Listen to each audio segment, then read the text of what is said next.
my studio and sitting down and thinking, man, it's too long, and why can't they understand? Dad's got to hurry. And now I've got a long night of songwriting ahead of me because I had a big meeting coming up with a record company and all that stuff. Right. And just sitting there with my thoughts and realizing I don't want to do this again because, I know having a grown daughter how quickly it goes by. And so I wrote that song in about an hour, and I didn't sit down to write that song. I sat down to just work on songs, and I started thinking about it, and I started thinking about Emily, and I started thinking about how I'd just blown it, and so the song just sort of happened. I'm sitting there with my thoughts and start strumming a guitar, and it's like, man, I should write the song. That'll help me remember.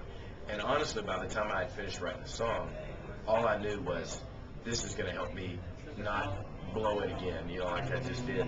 And it wasn't until the next morning when I had a meeting with my Jim Hauser, one of my managers, and my wife was in on the meeting. We were talking about some future stuff and coming up, schedule and all that.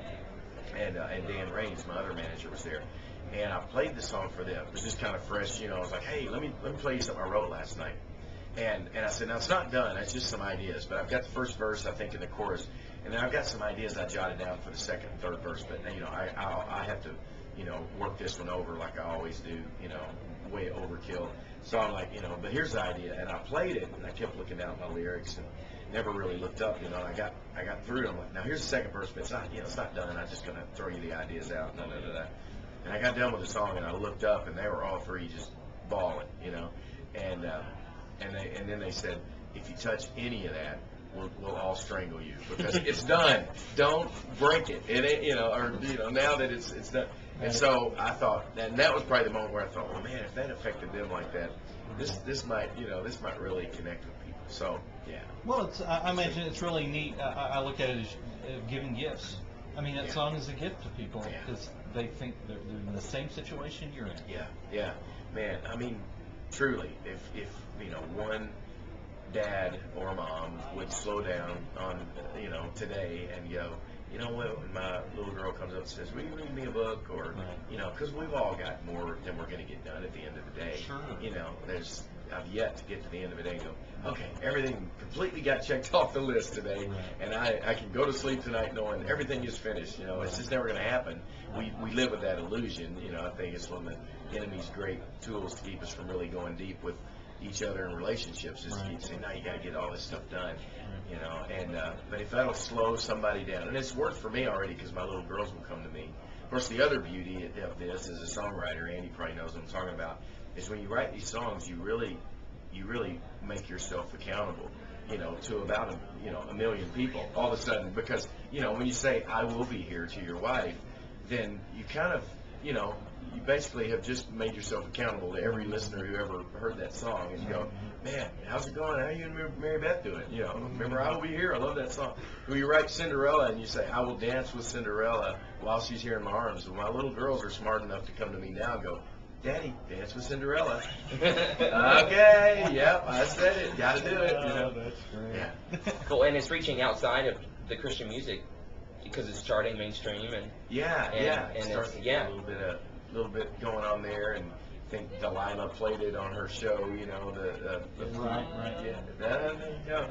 And gave it a spin. So yeah, it's really been sweet. I think we're gonna do some television stuff, CBS this morning or one of those shows. I'm gonna do it right before Father's Day, like the Saturday before Father's Day. So that should be fun, to see the impact, because people are already kind of thinking in that way, and then hit them with that. Get them good, get the dads good. That's really my goal, is just to see grown men, cry in front of their wives or their kids. It's a good thing. Well, I have to say, Stephen, that I've waited for this moment for a while, just to be able to say to you, as a fellow artist and being for him for so long, that people ask me all the time, tell me about so and so. Tell me about this person, that person you toured with them. You've got to spend time with these icons of Christian music, and a lot of times your name's going to come up because you're up there with Michael W. Smith and Amy Grant and the greats of Christian music, and I'd love to be able to tell people that the nicest guy I've ever met in all of Christian music is Stephen Chapman, and I think that, in my opinion, that's what translates a lot into your success. Why people immediately connect to your music because you are who you portray in your music. And you know, I just personally, as a fellow artist, I've always wanted to be able to say that publicly, and just say, you know what, if you're looking for the real deal in Christian music, it's Chapman, and he's the guy. And you know, I have a Sunday morning worship show that I do every Sunday morning on this station, and it's cool to be able to play a lot of your music because, you know, I think you've probably always been a borderline worship artist, if I can say that. You know, that your music is you know, definitely, you know, Christian pop, Christian CCM. But to me, it's always kind of straight over the fence of worship. And you know, I love a lot of the stuff that you do now that we can blatantly play. Say some worship music from Stephen Chris Chapman. You know, is there a part of what you do that that kind of forces you more the older you get to more of a, you know, I just want to honor, you know, let's just say this. You want to be more vertical. I know as the older I get, I don't want to as much sing to people anymore. I want to sing with people. You know, I want people to join along, and let's make that connection with God. You know, I think that just a greater awareness of, and I hope it's wisdom. You know, I guess you hear, you know, when you know, wisdom comes with age. You know, you grow wiser as you grow older, and all those things.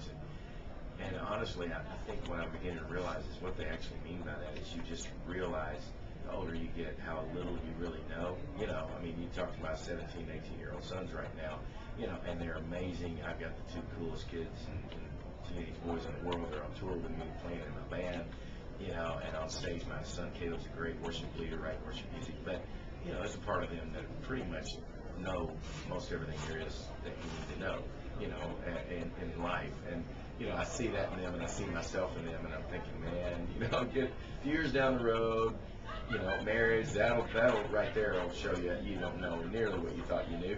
And then being a, you know, parent and all the things that come with life. And I think, you know, as we do get further into the journey, we just recognize more desperate there, how much more desperate we are for God, and we realize our need of Him more, which is what brings this worship out, you know, of us. Just an acknowledgement of, you know, I'm really desperate for God. I need Him in all these areas of my life. And so I think, for me, you know, the music that I write, it's interesting because even when I wrote the song Cinderella, for example, which I know you're speaking about real vertical worship music, but I even called my pastor, Scotty Smith, when I had written Cinderella, because I kind of thought with a lot of what was going on in my life, traveling overseas, spending time in China, an orphanage there with my family for a month last summer, and some of the songs that were being written out of some of these experiences, I thought this record's really going to have more of a worship, corporate worship element to it, and then I write Cinderella, and you know, which very few would listen to that and go, yeah, that's a worship song. And I was talking to my pastor, and I was like, man, I'm kind of confused by this because I really believe God gave me this song, but I thought I was kind of heading in this direction. And a lot of these songs, I wrote a song for my wife, one heartbeat at a time, just honoring motherhood and moms. And I had these songs kind of coming out of me, and my pastor was so great because he said, you know, in fact, I was going, I don't know, should I record this song somewhere? I mean, does that belong on this kind of record? He said, are you kidding me? That is worship. That's what God's after. You know, it's not just this place that we would go to tell Him how great He is, but it's how are we going to live out that? How are we going to live as dads? How are we going to live as husbands? How are we going to live as friends? You know, as an act of worship, you know. So I guess for me, too, while I do find myself writing more and more maybe songs about, you know, just singing with people, as you say, I think also more and more I'm just recognizing that God wants everything that we do to be an act of worship. You know, every song we sing, you know, every conversation we have, you know, everything that our job that we do, whether it's flipping burgers or, you know, or opening the scriptures to people week after week, it's all, you know, if we're doing it as an act of worship, you know, then He's glorified in it, you know.